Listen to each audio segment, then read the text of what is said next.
Planning on selling your home in the springtime? Our next guest is here with some advice for you. Please welcome the owner of Story Estates, Elizabeth Story. There she is. Elizabeth Story. Yes. How are you doing, darling? Good doing wonderful. Awesome. This is one of those things where we're in the thick of the holiday season right now.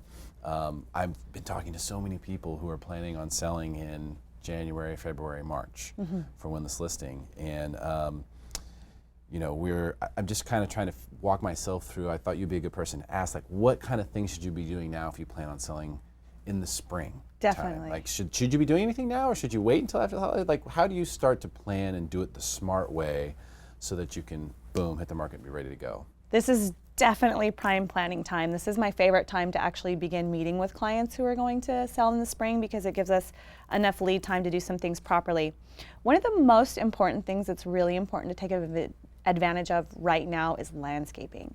This is the very best time in San Diego if you're going to be landscaping to sell in the spring, because it's cool and it's wet.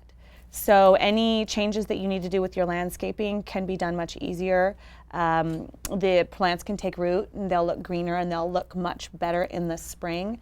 If they have a little bit of root and they have some water systems established, as opposed to if you try to plant them right before you list, sometimes they can dry out because it gets so hot so quickly. Another really big thing is, you know, decluttering. It can take some time, you know, to go through your things, take down your photos, put things in boxes. So what I like to do is do a walkthrough with all my clients, figure out what they might need to get rid of ahead of time so that they have plenty of time to start doing that in January and start their spring cleaning. And then also, as we know, it takes time to meet with a stager, get your design down, get your furniture portfolio. So we need to, you know, landscape, declutter. Are we going to get the house inspected? I hope we're going to get the house inspected. Almost all my clients do. And then we have a list. Pre-listing inspection? Yes. Okay, so you're a proponent of that. Yes. Oh, big time. Because, I mean, why wait for the buyer to get it inspected and be surprised by silly little repairs that, you know, they might nickel and dime you on? I like to have my clients sell their properties, you know, pre-certified, already inspected. We've already addressed any little things on a home inspection that might come up. You know, it takes time to coordinate all that stuff. I agree with you on that, though, by the way, because if you let the buyer do it, whoever does the inspection gets the advantage. Right. And you have the ability to get it before anyone else does. Exactly. So why not take advantage of that? But a lot of sellers just they don't want to do it. It's mind-boggling to me. Yeah. A lot of agents don't even bring it up. Yeah. Which is also mind-boggling to me. So I agree with you 100% on that. Now, with regard to you know, having this extra time to do these different things, I mean, isn't it the case that most sellers are sort of slapping all of this stuff together? In other words, they go, okay, well, we want to sell. Can we get on the market today? Right. Like, can we list today or tomorrow, or when can we get this thing? Yeah. When can we have an open house Sunday? Yeah.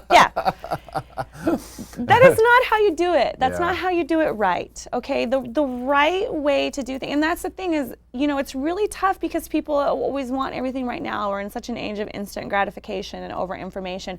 But to list a house properly, it just doesn't work that way. You need time to clean, you need time to stage, you need time to paint, repair, you need time for photos. I like to pre-market my properties to build up some excitement, to build up that little bit of an auction effect, if you will. So all those things, you need proper lead time. And everywhere that you cut a little corner might end up costing you big bucks in the long run, kind of like the inspection, you know. It does. It's a few $100, but it could cost you a few thousand if there's something that you weren't prepared for, and then you have to negotiate it in escrow. And this is where your specialty really is maximizing the investment in the sale of your home. That's right. Spending, you know, a little bit of money here to make a lot of money through the sale. It's an opportunity that a lot of people, you know, pass up on or don't know that exists. They know when they sell their house they might net a big chunk of change. But what's the difference between netting $40,000 and $46,000? That's $6,000 of tax-free money. So, you know, they're both big numbers, you know, and it's nice. But, you know, it's an opportunity to really maximize your investment there at the tail end. That's right at the moment where you're going to either maximize it or you're going to miss out. Right. And so how much lead time would you say is the right amount of time? Because spring is, you know, some people think, you know, spring is March, some people think it's April, Yeah. you know, May, it's all of the above.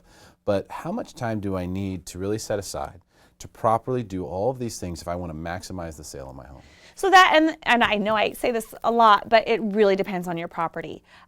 Are you going to be selling a fully furnished rental? Are you selling a 5-bedroom house that's got a bunch of kids' toys?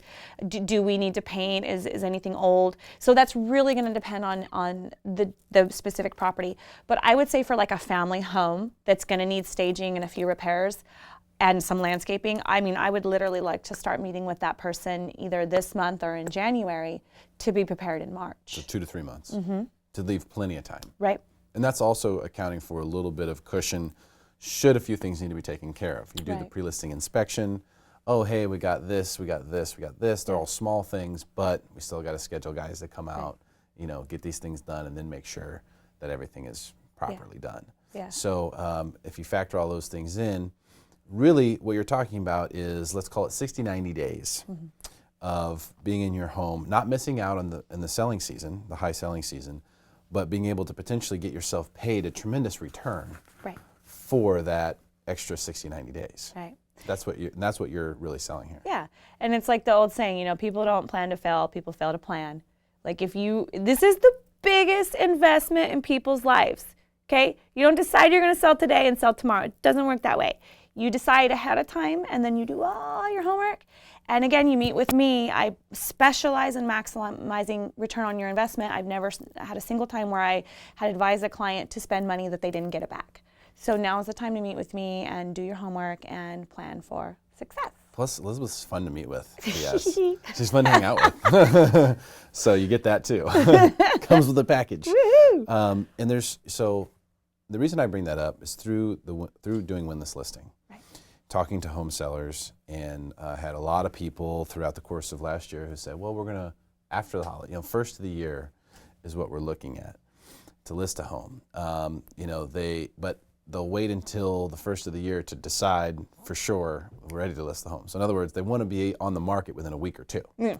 Now, most agents would just say, oh, sure, give me the listing. Yeah. Yeah, just go, yeah, okay, give me the listing, and we'll go sell it. You may not make as much money as you could.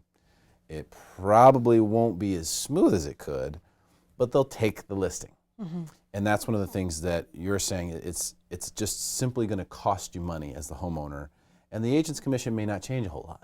They're relatively the same. This isn't about you. This is about them maximizing their actual profit, their net money back at closing. Right. Well, and I mean, look at it this way. You know, agents don't get paid till it closes. So they want to see it close. And if I'm doing something that's going to delay your closing 30 to 60 to 90 days, I'm doing that in your best interest. You know, I'm delaying whatever I'm going to get 30, 60, 90 days, but I'm doing it because I always put my clients' best interests first. And, you know, if you were to look at my reviews, they're all 5 stars. And there's a reason. I handle every transaction with a lot of integrity and a lot of pride in what I do. And I mean, yes, there might be situations where somebody can call me in January and I can have their property on the market 2 or 3 days because it's already ready. And if that's the kind of person you are, then hey, yay, my job's easier, your job's easier, let's get it on the market. It's not to say that I can't do that. I have gotten properties on the market right away, but most people just aren't in that situation because most people don't live their lives every day in a show-ready house. And if they do, I want to know who their housekeeper is. I've been in a few houses lately that were like that. Really? And I was just like, are you guys putting this house on the market soon? What is going on? This place is ready to go. Do they have kids? Yeah. Really? Yeah. Well, one of them is a famous baseball player here locally. Oh. And they have an incredible home. It's crazy. 13,000 square feet, you know. But I mean, impeccable, every inch of it. And lots of kids and lots of people living there and all this stuff. And that was one that I looked at and I was just like, wow, you guys are all on the ball. Yeah. But most people live in their homes. Right. You know, they make it their own. There's stuff everywhere. And that's okay. That's great. In fact, that's what you should do. But when it's time to sell, you have to sort of shift gears. Right.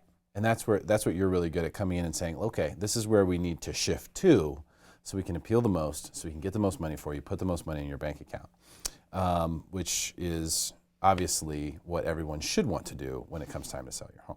Correct. By the way, you can see Elizabeth on the very first episode of Win This Listing, which is at winthislisting.com. You're on the very first episode there. You did really, really well, made yourself look really, really good. And you'll be on an upcoming episode Yes. of Win This Listing as well. Which I can't wait for. Yes, that's going to be after episode 4, which will be released soon. Episode 5 is going to be your episode. Yes, 5. Yes, 5, a handful. And I think that people will really enjoy that one as well. I thought it was one of the best ones that we did all year. Really? Yeah. Oh, good. Yeah. I can't wait. Looking really, really good. So thank you so much for your time Thank today. you. Thanks for coming in. Hey, if you want to sell your home in the spring, which you should, because that's when you're probably going to get the most bang for your buck, call Elizabeth today. She'll go through everything you need to go through to make sure that you get the most money in your bank account when all is said and done. And of course, stick around for more Smarter San Diego TV, where we guarantee to make you smarter than everyone else. Commercial free.